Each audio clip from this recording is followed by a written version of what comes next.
السلام علیکم ورحمۃ اللہ وبرکاتہ۔ جامع العلوم چینل پر آپ کا استقبال ہے۔ میں تنویر خالد حاضر ہوں آپ کے ساتھ آؤ عربی سیکھیں سلسلے میں مہینوں کے نام لے کر جو انگریزی کے مہینے ہوتے ہیں ان کو عربی میں کیسے ادا کیا جاتا ہے یہ آج ہمیں سمجھنا ہے۔ پہلی بات تو ہم یہ سمجھیں کہ مہینے کو عربی میں کیا کہتے ہیں۔ شہر مہینہ، اس کی جمع آتی ہے شہور۔ الشہر اور شہور قرآن کریم میں استعمال کیا گیا۔ شہر رمضان الذی، رمضان کا مہینہ۔ ان عدت الشہور، مہینوں کی تعداد، یہ بھی قرآن کریم میں استعمال کیا گیا ہے۔ تو شہر کی جمع آتی ہے شہور، اور سال اس کے لیے سنتن، اس کی جمع آتی ہے سنوات، اور عامن اس کی جمع اعوام۔ یہ دونوں استعمال کیے جاتے ہیں، سنہ اور عام۔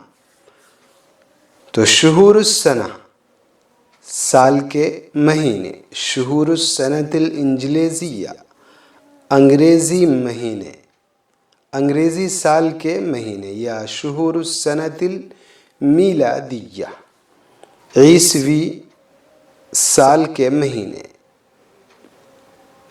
عربی میں جو عیسوی سال ہوتا ہے، جسے ابھی جیسے مثلاً چل رہا ہے سن 2020، اس کو میلادی بولتے ہیں، اور اس کے لیے علامت لگائی جاتی ہے چھوٹا سا میم۔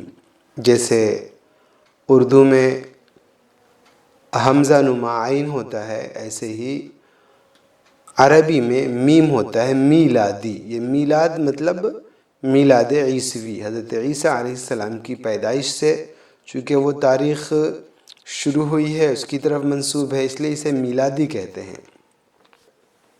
جو تاریخ اسلامی تاریخ ہے، محرم صفر ربیع الاول، جو 1441 ہجری ہے، اسے ہجری کہا جاتا ہے اس سال کو۔ تو اس کے لیے ہاء کی علامت لگائی جاتی ہے۔ یہ اردو میں بھی ہم لوگ ہاء کی علامت لگاتے ہیں، البتہ اردو زبان میں عیسوی کے لیے عین کا سر ہوا کرتا ہے، اور عربی میں میم ہوا کرتا ہے۔ تو السنۃ المیلادیہ، عیسوی سال، اور السنۃ الہجریہ، ہجری سال۔ تو یہ ضروری چیز تھی اس کا جاننا۔ ہم کیسے لکھیں گے، کیسے بولیں گے؟ تو شہور السنۃ المیلادیہ، عیسوی سال کے مہینے۔ 12 مہینے ہوتے ہیں تو آپ جانتے ہیں۔ ان عدت الشہور عند اللہ 12 شہرا۔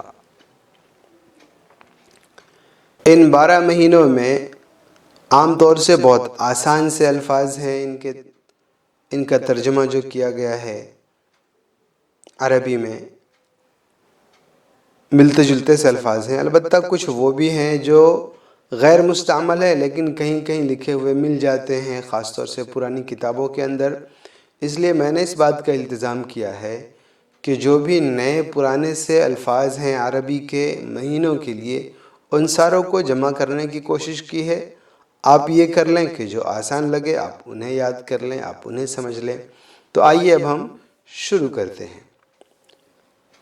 جنوری، اس کے لیے لفظ ہے ملتا جلتا سا ینایر، اور کانون الثانی۔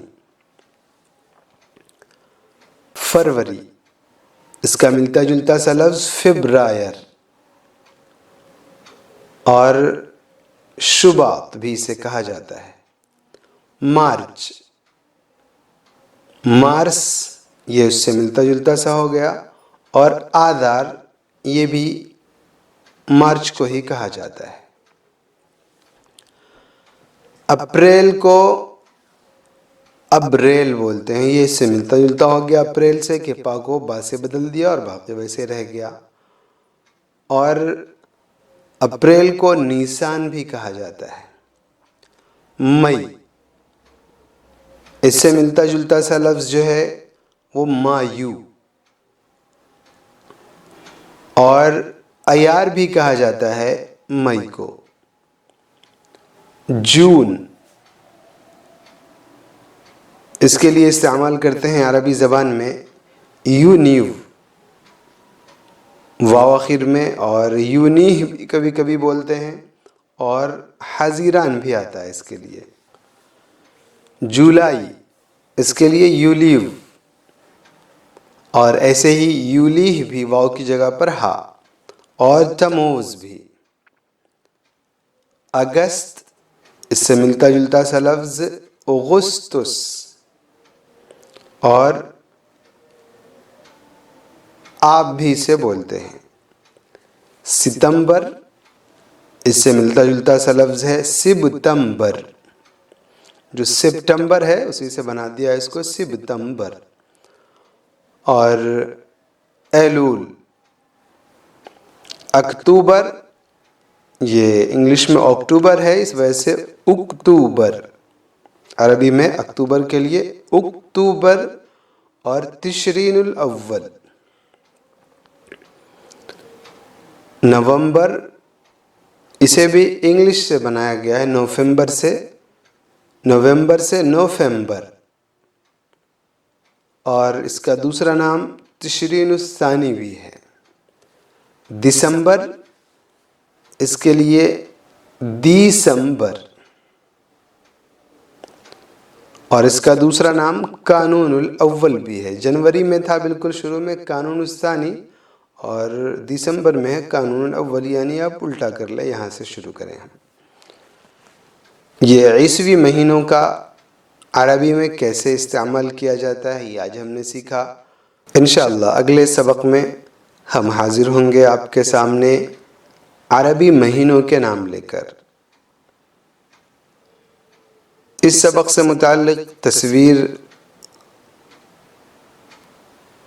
یہ نام لکھی ہوئی شکل میں انشاءاللہ دستیاب کرائی جائیں گی جامعالعلوم.org پر۔ اجازت دیں، والسلام علیکم ورحمۃ اللہ وبرکاتہ۔